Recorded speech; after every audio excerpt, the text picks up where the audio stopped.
there is a certain kind of feeling that art can evoke, not with blood or broken bones, but with a silent glare that's waiting to be noticed by you in the darkness. Today, I want to recreate that same feeling by going through 4 distinct steps and showing that you yourself can master this as well.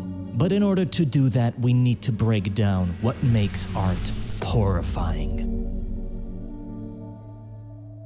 Throughout history, artists have tried to capture horror, from ancient myths to demons to the underworld itself. But beyond monsters, there's something even more unsettling. The moment a human being feels fear. Like the famous painting of the Scream, there is no visible threat, yet the figure is in terror, expression, posture, the atmosphere. All of the 3 aspects are present here, with the 4th one, the source of terror, invisible to us, which makes this painting so iconic. So let's go through these aspects step by step, starting from a human expression of fear. Start with a neutral face, a rudimentary one, and then raise the eyebrows from these corners in a desperate arrow-like shape, widen the eyes, shrink the pupils to emphasize the heightened sense of fear, and finally open up the mouth in a frown-like awe-shaped expression. And just like that, you have fear, shown through human expression that you can see in a lot of animated media, through scenes of mass destruction where people are fleeing a scene or are chased by something. But if you want a bit more detail, then we need to get acquainted with how facial muscles move and can twitch and distort in fear. Now don't worry, we don't need to go this deep. We can simplify these areas down to easily readable sections like so, and once we have this kind of a neutral face, you can manipulate it in a much more precise manner, lifting not only the eyebrows, but also squishing the skin to create furrows of fear, while also manipulating nostrils and stretching the skin from their corners to the corners of the mouth. In general, if you keep in mind the squish and the stretch behavior of skin, you can easily add or reduce the wrinkles and stretch folds wherever you need them. Now, obviously, you can't rely on this example alone. That won't do. You have to look at real-life humans and the differences between all types of faces. We people have a large variety of facial complexions, and thus, some may be more expressive and gruesome, while some less so. But that is just the facial expressions. What about the rest of the body and its posture?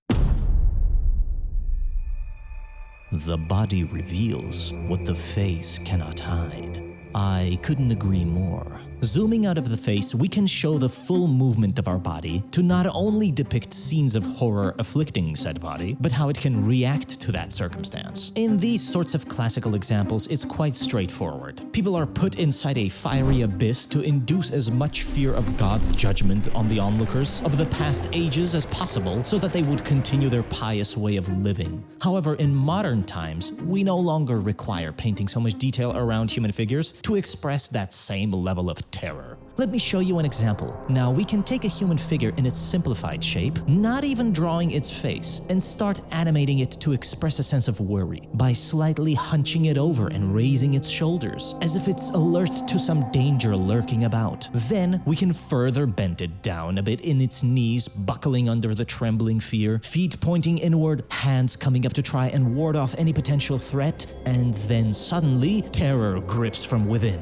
an unseen force penetrating the psyche, and now the figure begins to crumble completely, churning in agony and pain, unable to escape the horror from within. In a way, we can look at this as a spectrum of figurative expression of fear, beginning from a slight discomfort and finishing with gripping terror. Now, if you accompany facial expressions with these figures, you'll notice how much more potently the horror can be illustrated, with as simple a drawing as this. I say simple, but it rarely feels that way when you're starting out, especially when it comes to color and atmosphere. So, if you're looking for something that can actually guide you through it, then you're in luck, because today's video is sponsored by ArtWad.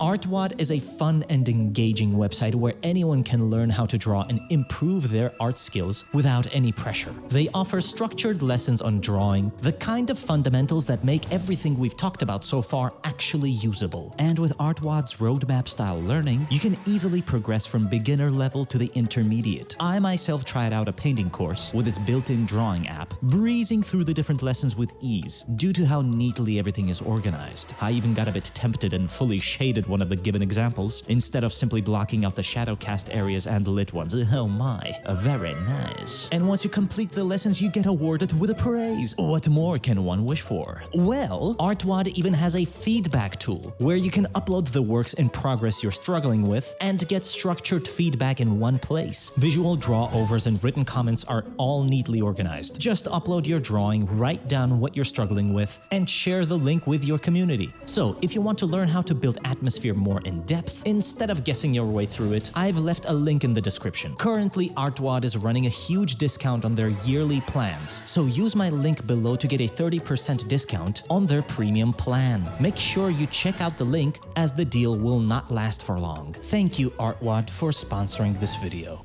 Now, let's return to the dark atmosphere.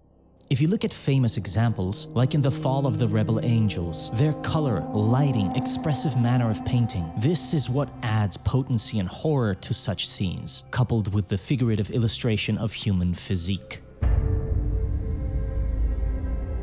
Let's do a bit of shading, shall we? Oftentimes, darkened corners of a room or an overcast sky with gray or muddy tones can create an atmosphere of dread and decay. Think of Goya's black paintings. The overall color tones look almost lifeless, poisoned and infected with the fog of death, which you can also see within the works of Zdzisław Beksiński. Entire landscapes covered in smog, which mirror the horrors of the post-World War II aftermath in Poland. So when you draw something that either incites or experiences terror, think about how to light your subject. Could be light from below distorting the face, a spotlight isolating the subject amidst the dark void, or worse, the subject blocking the light while you, the viewer, are left in the shadow. All of these can be valid depending on which subjects you are drawing, the victim or the perpetrator of terror. And if you're hesitating on using color, well, it's very easy. Just take a picture, pop it in a digital software of your choice, and add color layers to experiment and see what works best. Because with color and texture, you can elevate your drawing so much more from just a simple sketch to something truly haunting.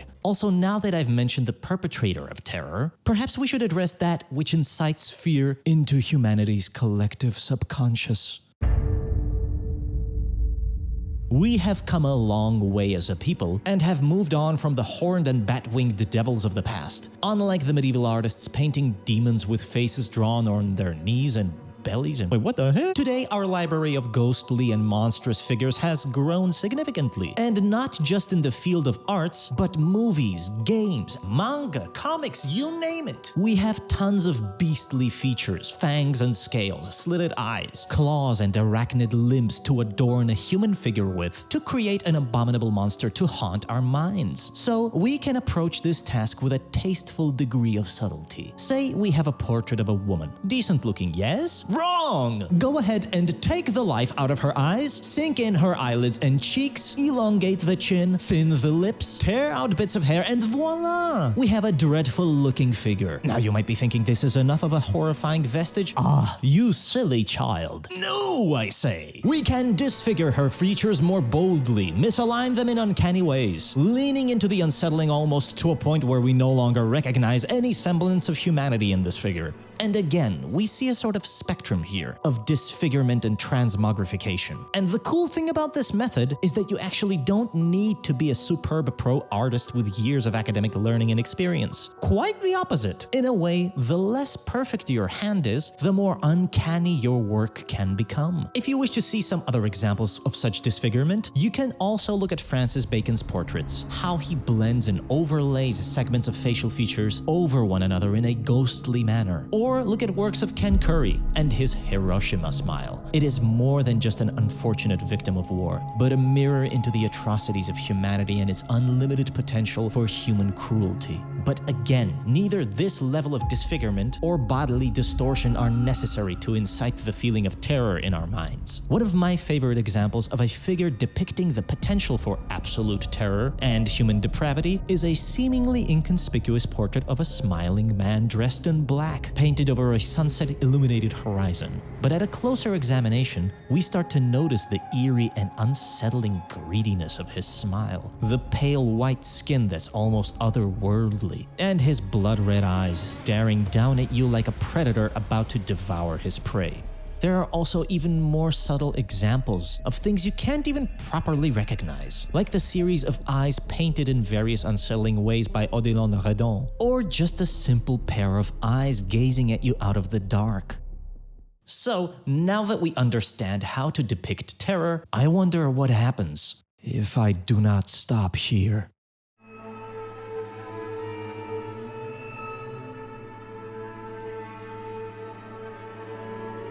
Thank you for watching. I hope you took away some useful tips to help you on your journey of illustrating the darker themes of society and human fantasy. Also, if you want more detailed and in-depth discussions about art, you can check out our website to see all sorts of things, the behind-the-scenes, tutorials, exclusive posts, and so on, including weekly streams with detailed analysis of some of the works taken from our Discord server, and more. Thus, do not hesitate to like this video, comment on it, share it with your friend who is a bit squeamish, and subscribe, while also ringing that bell so you get notified for our next video updates. And as always, I'll see you in your dreams?